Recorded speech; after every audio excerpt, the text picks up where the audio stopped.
What is the best lens for landscape photography? Well, Google that and you're going to get as many different answers as there are lenses, I think.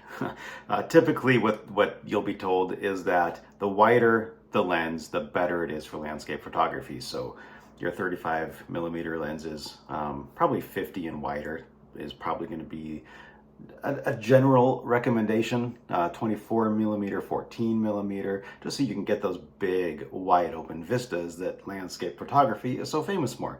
You know, if you're at Yosemite National Park and you want to get El Capitan and Half Dome and the whole valley, then yeah, you're going to need a wide lens to do that. But there's one lens that I never travel without. If I'm going on a landscape photography adventure, I always have my 70 to 200 with me.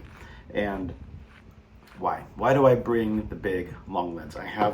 This is my 24 to 70 f2.8. I absolutely adore this lens and I use it a lot. It always comes with me. This is never out of my bag when I'm on a landscape photography adventure. But the one that I find myself using even more is my 70 to 200. This is the f4 version rather than the f2.8. I like that it's the f4 because it's lighter. It's much easier to carry in the backpack, especially if I'm hiking a long distance. But I typically, and I use a tripod usually also, so I can use this at longer shutter speeds to let in the light to make up for it being an f4 instead of a 2.8. So this has been incredibly a useful lens for me. If you're shooting a lot of fast action, if you're shooting birds or wildlife that move super quick, then probably the 2.8 is going to be a better option for you. But if you're shooting landscapes, which tend to not move very much, you're going to be okay with the f4. So just to clear that up, I do have my f2.8 here, which I use a lot, and I'm so grateful for this lens, and this is always with me too. But the reason I have that longer lens with me is sometimes when you're shooting landscape, there's just parts of a composition that you'll see that you really want to hone in on. And the only way to do that is with a big lens. And yeah, you could use something like this and then zoom in, but I'm not a fan of that because when you do zoom in on a photograph, you're gonna lose pixels. I shoot with a 5D Mark IV, which is a 30 megapixel camera.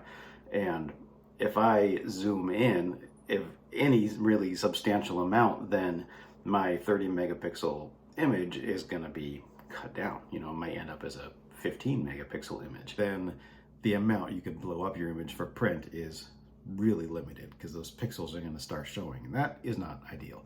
So when I want a closer shot, then it's better to use the zoom lens than the wide angle lens. And I'm just going to show you a quick example on a recent photo adventure that I was on where this really came in useful. So let's dive in and just look at these two pictures here. So this image, it was taken at 70 millimeters. So the upper end zoom of this one just zoomed in as far as the 24 to 70 will go.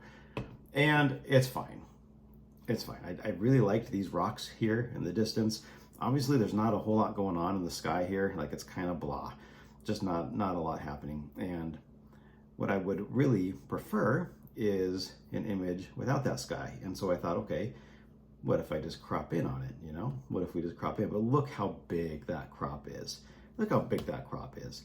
Like that's a much more pleasing composition to me, but I can't crop in that much. I mean, look how big that crop is. That's gonna take a 30 megapixel image and make it, I don't know, 10 megapixels. And that's just not cool. That's just not cool. So instead, I came back to this composition and had my 70 to 200 with me and grabbed this image here. And you can see that I did crop it just a little bit. I changed the aspect ratio from 2:3 to 3:4. So that's what that little crop was there. I thought that was just a little bit more pleasing, and I can move that up a little bit. But I love this image because these rocks are prominent.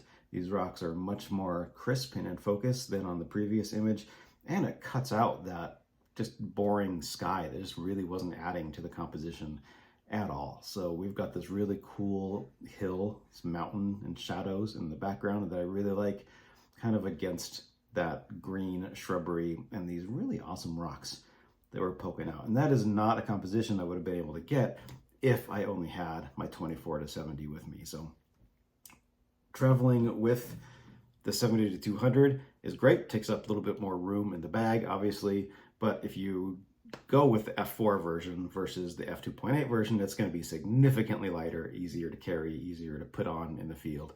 And this has been just a go-to lens for me. I absolutely love it. So I would highly recommend, if you are going to go out, have at least those two lenses with you. Something in the range of a 24 to 70, or even wider if you'd like, and a 70 to 200. Or if you have the means, go even bigger than that.